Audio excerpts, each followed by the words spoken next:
មកឲ្យយើងនៅកន្លែងនេះលេងកើតហើយឥឡូវសំបីតែឆ្កែក៏មើលមកខ្ញុំចម្លែកដែរទាំងអស់នេះមកពីនាងលីហ៊ុយឡានអាស្រូវនឹងឯងបើមិនមែនព្រោះតែនាងលួចដាក់កាមេរ៉ាថតលាក់កំបាំងច្រើនម្លេះទេតើយើងធ្លាក់ខ្លួនដល់ថ្នាក់នេះដែរតែនាងមានកាមេរ៉ាសុវត្ថិភាពយើងធ្វើអីក៏មិនរួចផុតពីភ្នែកនាងដែរពីរដងនេះខាត់លុយអស់ច្រើនណាស់តើយើងត្រូវធ្វើម៉េចទៅម៉ាក់គិតរួចហើយពីរដងមុនយើងតម្រង់ទៅម្ចាស់ឡានទើបងីនឹងមានរឿងហើយក៏ងីនឹងបន្សល់ទុកតម្រុយដែរយើងត្រូវបដូរវិធីវិញគឺត្រូវដោះស្រាយជាមួយរបាំងផ្លូវស្វ័យប្រវត្តិដែលនាងទើបដាក់ថ្មីនោះរបាំងផ្លូវស្វ័យប្រវត្តិនឹងឬត្រូវហើយនេះជាអ្វីទៅម៉ាក់ពឹងគេទិញឧបករណ៍រំខានសញ្ញាខ្លាំងពីទីផ្សារងឹតតាមអនឡាញមកកូនគ្រាន់តែយកវាទៅបិទនៅខាងក្រោយប្រអប់របាំងផ្លូវរួចចុច delete ទៅសញ្ញារបស់វានឹងរញ៉េញ៉ៃអស់ប្រព័ន្ធនឹងទាំងភ្លាមតែម្ដងធ្វើបែបនេះកើតដែរឬចុះបើត្រូវកាមេរ៉ាថតជាប់ទៀតម៉ាក់មើលច្បាស់ហើយកាមេរ៉ានៅមាត់ច្រកបាំងផ្លូវនោះគឺថតចំតែឡានដែលចូលនឹងស្លាកលេខឡានប៉ុណ្ណោះវាមិនអាចថតជាប់ជុំងឹតនៅខាងក្រោយប្រអប់នោះទេកូនធ្វើឲ្យលឿនទៅកុំឲ្យអ្នកណាដឹងខ្លួនឲ្យសោះស្អែកព្រឹកឡើងខ្ញុំនឹងឲ្យគេមកអង្វរយើងឲ្យបើកទ្វារហើយឲ្យឡានទាំងអស់ក្នុងសង្កាត់នេះក៏ស្ទះនៅមុខទ្វារគេឲ្យអស់ទៅចុះប្រយ័ត្នប្រយែងផងកុំឲ្យគេឃើញឲ្យសោះលើកនេះត្រូវតែធ្វើឲ្យចំណតឡានរបស់គេបិទទ្វារឲ្យបា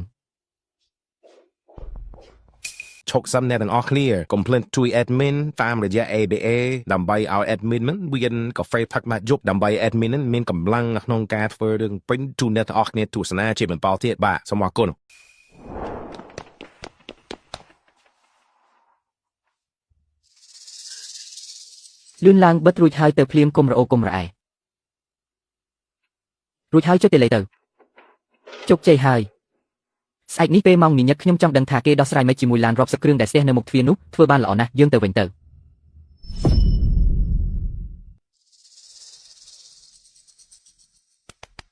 បងលីអើយនេះវាមានរឿងអីទៅពួកយើងប្រញាប់ទៅជូនកូនណាស់ចុះរបាំងនេះមិនក៏មិនព្រមលើកឡើងសោះអញ្ចឹងខាងក្រោយគេក៏ស្ទះឡានរាប់សិបគ្រឿងហើ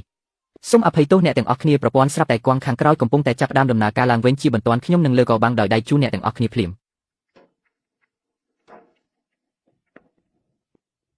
បងលីចុះមិនក៏ទៅតែចាប់ដើមយកថ្លៃសេវាបានប្រហែលថ្ងៃសោះឧបករណ៍មានបញ្ហារាល់ថ្ងៃអញ្ចឹងបើបន្តបែបនេះទៀតម្ចាស់យកគេនឹងមកពិបាកជាមួយខាងគ្រប់គ្រងរាល់ថ្ងៃមិនខានចុះពួកយើងជាអ្នកគ្រប់គ្រងត្រូវឆ្លើយតបយ៉ាងម៉េចទៅក្រុមហ៊ុនធំពេលចុះកិច្ចសន្យាដំបូងអ្នកធានាថានឹងថែរក្សាសណ្ដាប់ធ្នាប់បានល្អមិនមែនឬលោកនាយវាងឧបករណ៍មានបញ្ហាពួកយើងនឹងសងសំណងទ្វេដងជូនជើយ៉ាងយកគម្របដៃសម្រាប់ប្រើបណ្ដោះអាសន្ននៅក្បែរនោះមកទីនេះមកថ្ងៃនេះឡានទាំងអស់ដែលចេញចូលគឺមិនគិតថ្លៃទាំងអស់ចំពោះម្ចាស់ឡានដែលខាត់ពេលវេលាថ្លៃចំណតថ្ងៃនេះគឺមិនគិតថ្លៃទេនៅតែជាបងលីដែលដោះស្រាយបានល្អប៉ុន្តែឧបករណ៍នេះប្រហែលថ្ងៃមុននៅប្រើបានធម្មតាតែមិនក៏ស្រាប់តែគង់ថ្ងៃនេះទៅវិញឬមួយក៏មានអ្នកណាលេងល្បិចនៅពីក្រោយខ្នងទៀតអ្នកទាំងអស់គ្នាកុំបារម្ភអីរឿងនេះខ្ញុំនឹងស៊ើបអង្កេតរឿងនេះឲ្យដឹងសាច់រឿងឲ្យបានច្បាស់លាស់ការខាតបង់ថ្ងៃនេះខ្ញុំលីហ៊ុយឡាននឹងទទួលខុសត្រូវទាំងអស់មិនឲ្យអ្នកទាំងអស់គ្នាពិបាកចិត្តឡើយយល់ហើយនិយាយមែនតែបើឧបករណ៍មិនសូវនឹងណូចឹងខ្ញុំពិបាកទប់កំហឹងម្ចាស់ផ្ទះណាស់មុននឹងរឿងនេះច្បាស់លាស់តែយើងគួរតែបិទចំណតរថយន្តដើម្បីកែមអស់សិនទេលោកប្រធានវាងបើបិទកែមអស់ចឹងគឺចូលអន្ទាក់គេហើយឲ្យពេលខ្ញុំកន្លះថ្ងៃចុះខ្ញុំនឹងផ្ដល់ចម្លើយដែលលោកពេញចិត្តម៉ាក់វិចម្លែកណាស់ផ្លូវចូលចំណតទាំងមុខទាំងក្រោយសុទ្ធតែមានកាមេរ៉ាតែពេលហ្វាំងជាមកការពីយប់មិញគេបែរជាប្រើចន្លោះពេលឡានចេញចូលមកបិទបាំងក្នុងកាមេរ៉ាឃើញតែគេដាក់កាត់តែមិនឃើញផូស្តាងដែលគេចូលទៅក្បែរផ្លូវចូលចំណតនោះទេឲ្យតែគេធ្វើគឺត្រូវតែមានដានក្រោយផ្លូវចូលចំណតអត់មានកាមេរ៉ាទេតែបើគេចង់ដាក់ឧបករណ៍រំខានគេត្រូវតែបិទវានៅលើប្រអប់នោះមិនបាច់រកទេអ្នកមីងលីផូស្តាងនៅនឹងខ្ញុំនេះយប់មិញខ្ញុំនៅក្នុងឡានលេងហ្គេមស្រាប់តែឃើញពីរអ្នកម៉ាក់កូននឹងលួចធ្វើអីនៅក្រោយផ្លូវចូលចំណតខ្ញុំក៏ថតទុកបានច្បាស់តែម្ដងល្អណាស់បងលីវឲ្យបងពិតជាជួយបានទាន់ពេលមែនខ្ញុំការពារខ្លួនពីពួកគេយូរហើយពីរអ្នកម៉ាក់កូននឹងឥឡូវនៅកំពុងតែរករឿងក្នុងក្រុមម្ចាស់ផ្ទះទៀតបញ្ឈប់ការផលិតឧបករណ៍នៅរោងចក្រនេះហើយទាមទារឲ្យខាងគ្រប់គ្រងអចលនទ្រព្យដកហូតសិទ្ធិអាជីវកម្មវិញក្នុងនៅពេលដែលពួកគេចង់ជីកកកាយភ្នូខ្លួនឯងខ្លាំងម្ល៉េះចឹងយើងជួយសម្រេចបំណងពួកគេទៅចៅយ៉ាងយករូបថតនឹងទៅព្រិនចេញមកស៊ីវលីវជួយផ្ញើវីដេអូដើមនឹងទៅឲ្យលីនស៊ូយ៉ាផងចាស់ត្រៀមខ្លួនក្នុងគ្រប់ទៅយើងនឹងជូនកាដូធំមួយដល់ពួកគេអ្នកស្រីលីរឿងនេះវាធំដុំពេកហើយឥឡូវនេះនៅក្នុងក្រុមហ្វានស៊ូមីគាត់ផ្ញើសារជាសម្លេងមិនឈប់សោះថាឧបករណ៍របស់អ្នកស្រីអត់ណាស់គ្មានសមត្ថភាពគ្រប់គ្រងសោះហើយទាមទារឲ្យពួកយើងជាអ្នកគ្រប់គ្រងអគារបញ្ចប់កិច្ចសន្យាជាមួយអ្នកស្រីភ្លាមតែម្ដងបើបាំងផ្លូវនេះប្រើការលេងកើតមែនខ្ញុំក៏គ្មានជំរឿអ្វីក្រៅពីត្រូវបញ្ចប់កិច្ចសន្យាដែរព្រោះខ្ញុំទ្រាំទទួលសម្ពាធពីម្ចាស់ផ្ទះលេងបានហើយលោកប្រធានវាងលោកសាក់មើលក្នុងគ្រប់សិនទៅខ្ញុំថាហើយនាងជាអ្នកលក់ផ្លែឈើគ្រប់គ្រងអត់កើតទេថ្ងៃដំបូងយកទឹកមកជះថ្ងៃទី2មកចាក់កង់ឡានថ្ងៃនេះសំបីតែឧបករណ៍ក៏ខូចទៀតនេះមិនមែនបោកលុយទេហើយថាអីអ្នកទាំងអស់គ្នាកុំបងថ្លៃចរឡានឲ្យនាងឲ្យសោះមែនហើយទីតាំងចតឡានអត់បែបនេះមិនសមនឹងយកលុយគេទេខ្ញុំទាមទារឲ្យអ្នកគ្រប់គ្រងអគារដកសិទ្ធិគ្រប់គ្រងវិញហើយរកក្រុមការងារដែលមានជំនាញពិតប្រាកដមកធ្វើវិញហ្វាន់ស៊ូមីហ្វាងជាពួកអ្នកមកតែនិយាយថាឧបករណ៍ខ្ញុំគុណភាពអន់សាក់មើលរូបភាពនិងវីដេអូទាំងនេះទៅមើលកាលពីយប់មិញនេះតើអ្នកណាជាអ្នកទៅបិទឧបករណ៍រំខានសញ្ញានៅពីក្រោយរបាំងផ្លូវហ្នឹងចៅស្រែកថាចៅពេទ្យមែនធ្វើឲ្យខ្ញុំបាត់ភ្នែកធំមែនខ្លួនឯងជាអ្នកបំផ្លាញឧបករណ៍ដោយចិត្តណារួចបែរជាមកបង្កាច់បង្ខូចថាទីតាំងចតឡានគ្រប់គ្រងមិនល្អចិត្តអាក្រក់ដល់ថ្នាក់នេះត្រូវតែឲ្យពួកគេសងសំណងការខាតបង់ពេលវេលារបស់អ្នកជិតខាងទាំងអស់នៅថ្ងៃនេះខ្ញុំទើបតែដឹងថាត្រូវគេកាត់លុយអស់$500នេះវាជាបទល្មើសច្បាស់តាមពិតទៅគឺពួកគេជាអ្នកធ្វើឲ្យខូចដោយចិត្តណាលោកនាយកវងនេះមិនមែនគ្រាន់តែជាបទល្មើសទេណាវាថែមទាំងរំខានដល់សណ្ដាប់ធ្នាប់អាជីវកម្មរបស់អាជីវករយ៉ាងធ្ងន់ធ្ងរទៀតថ្លៃជួសជុលឧបករណ៍ថ្លៃខាតបង់ពេលវេលារបស់ម្ចាស់ហាងទាំងអស់នៅថ្ងៃនោះរួមទាំងការបញ្ចុះតម្លៃរបស់ខ្ញុំសរុបទាំងអស់គឺ32,000យួនខ្ញុំនឹងទាមទារសំណងតាមផ្លូវច្បាប់ឲ្យគ្រប់ចំនួនមិនឲ្យខ្វះមួយសេនឡើយលើកនេះខ្ញុំមិនព្រមសម្របសម្រួលក្រៅតុលាការដាច់ខាតនាងហ្វាន់ស៊ូមីនាងហ្វាងជាពួកនាងមាត់និយាយតែថាគុណភាពឧបករណ៍មិនល្អមើលរបស់ទាំងនេះទៅមើលការពីយប់មិញនេះតើជានរណាដែលលួចបិទឧបករណ៍រំខានសញ្ញានៅពីក្រោយរបាំងផ្លូវហ្នឹង ចៅស្រែកថាចៅមើលទៅពិតជាបើកភ្នែកធំមែនខ្លួនឯងជាអ្នកបំផ្លាញឧបករណ៍ដោយចេតនារួចបែរជាមកបង្កាច់បង្ខូចថាការគ្រប់គ្រងចំណុំមិនល្អទៅវិញថ្ងៃនេះខ្ញុំមកយឺតត្រូវគេកាត់លុយអស់500យន្តកានីមួយនេះត្រូវតែទូទាត់ឲ្យដាច់ស្រេចពុស្តាមច្បាស់លាស់ដល់ថ្នាក់នេះហើយមានអ្វីត្រូវនិយាយទៀតហើយប៉ូលីសមកដោះស្រាយតាមច្បាប់ទៅមិនចម្លែកទេដែលពីមុនមានរឿងចេះទឹកដែកនិងចាក់កង់ឡានគឺសិតតែជាស្នាដៃគ្រួសារពួកនាងធ្វើនេះចង់កំចាត់លីអ៊ីឲ្យដល់ស្លាប់មែនទេពួកឯងមានសិទ្ធិអ្វីមកចោទថាពួកយើងជាអ្នកធ្វើយប់រលកងឹតចឹងបែបនេះតើនរណាដឹងថាវាមិនមែនជារូបភាពកាត់អាលីវវីជើងមួយនឹងលីហ៊ុយឡានតើពាក្យវានិយាយអាចជាបានដែរឬមិនហើយរូបថតអាចយកមកធ្វើជាពុស្តាមបានដែរឬយកមិញពួកយើងនៅផ្ទះដេកមិនបានទៅណាទាំងអស់បងស្រីលីរឿងនេះវាធំពេកហើយឥឡូវក្នុងគ្រប់គេកំពុងតែជេរហ្វាន់ស៊ូម៉ៃនិងកូនប្រុសនាងខ្ញុំទប់លេងជាប់ហើយនៅក្នុងបន្ទប់ឯងមិនបាច់ទប់ទេការពិតវាបង្ហាញនៅចំពោះមុខហើយអ្នកណាខុសអ្នកណាត្រូវគឺច្បាស់លាស់ណាស់អញ្ចឹងខ្ញុំត្រឡប់ទៅរីកាជូនក្រុមហ៊ុននេះវិញចុះតែយល់ផងថាថ្លៃជួសជុលរបស់ផ្លូវនេះជាងជួសជុលគេដោះចេញរួចហើយឧបករណ៍រំខាននៅជាប់នឹងនៅឡើយទេខ្ញុំនឹងរៀបចំវិក័យប័ត្រទាំងអស់ទាំងថ្លៃខាត់ពេលរបស់ម្ចាស់ផ្ទះទាំងអស់នៅថ្ងៃនោះនិងការខាតបង់ថ្លៃចំណតគឺសរុប32,000យន្តខ្ញុំនឹងទាមទារយកមកវិញគ្រប់កាត់គ្រប់សេនតាមផ្លូវច្បាប់32,000លោកប្រធានវ៉ាងលើកនេះខ្ញុំមិនដោះស្រាយឯកជនទេចាប់តាំងពីជិះទឹកដែករហូតដល់ចាក់កង់ឡានហើយដល់ថ្នាក់បំផ្លាញរបាំងផ្លូវទៀតគឺកាន់តែខ្លាំងឡើងបើនៅតែបណ្ដោយទៀតខ្ញុំរកស៊ីលេងកើតហើយបានបើអញ្ចឹងខ្ញុំមិនលូកដៃទេអ្នកចង់ដោះស្រាយមិនក៏តាមចិត្តចុះខ្ញុំនឹងសហការប៉ាលើកនេះត្រូវតែធ្វើឲ្យពួកគេរៀងចោលឲ្យបានមិនមែនធ្វើឲ្យពួកគេរៀងចោលទេគឺធ្វើឲ្យពួកគេចងចាំថាការធ្វើខុសត្រូវតែសងថ្លៃខុសឈប់សិនអ្នកទាំងអស់គ្នាកុំភ្លេចជួយ admin តាមរយៈ ABA ដើម្បីឲ្យ admin មិនមានកាហ្វេផឹកម៉ាត់យប់ដើម្បី admin នឹងមានកម្លាំងក្នុងការធ្វើរឿង print ជូនអ្នកទាំងអស់គ្នាទស្សនាជាបន្តទៀតបាទសូមអរគុណ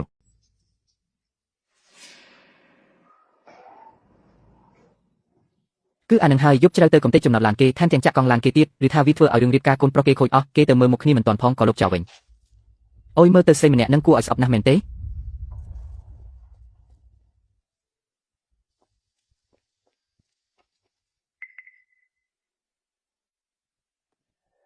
32,000បូករួមទាំងលុយដែលសងគេកាលពីមុន15,000ទៀតជិត50,000បាត់ទៅហើយលុយសម្រាប់ចាស់ចរារបស់ខ្ញុំត្រូវរលាយអស់ហើយ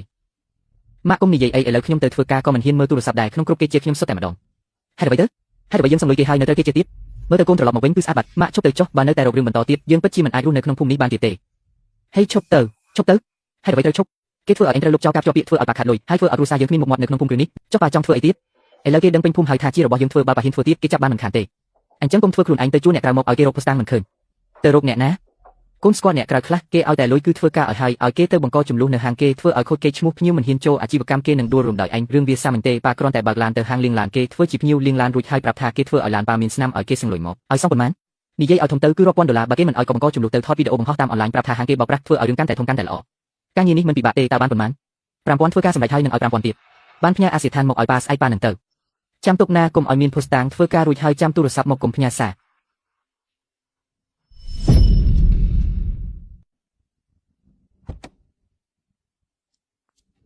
រលោកម្ចាស់ឲ្យលាងឡានធ្វើការលាងសម្អាតឲ្យស្អាតផងលាងសម្អាតស្អាត120យន្តប្រហែល40នាទីជួយចុះឈ្មោះបន្តិចសិនមក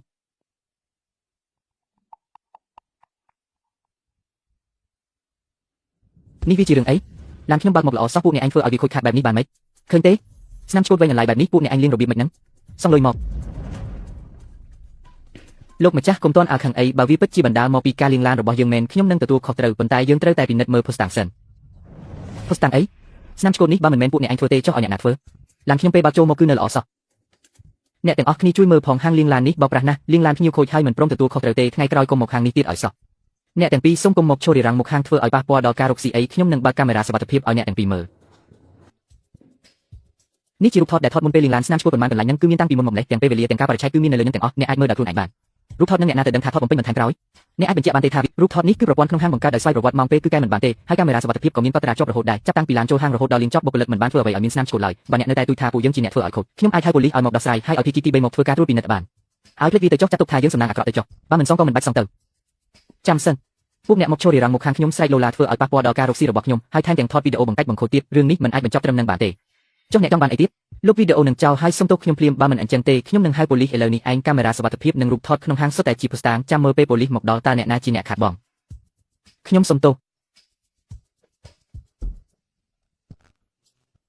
ម៉ាក់អ្នកពីរអ្នកនឹងមើលទៅមិនដូចជាភ្ញៀវធម្មតាទេម៉ាក់ដឹងហើយភ្ញៀវធម្មតាគេមិនចូលមកដល់ស្រែកឡូឡាភ្លាមទេហើយក៏មិនមែនមិនពិនិត្យឡានមុនពេលលាងរួចលាងចប់ហើយស្រាប់តែមកបង្កចំនួនបែបនេះដែរចាស់សតាលោកស្រីសង្ស័យថាមានអ្នកនៅពីក្រោយរឿងនេះមែនទេ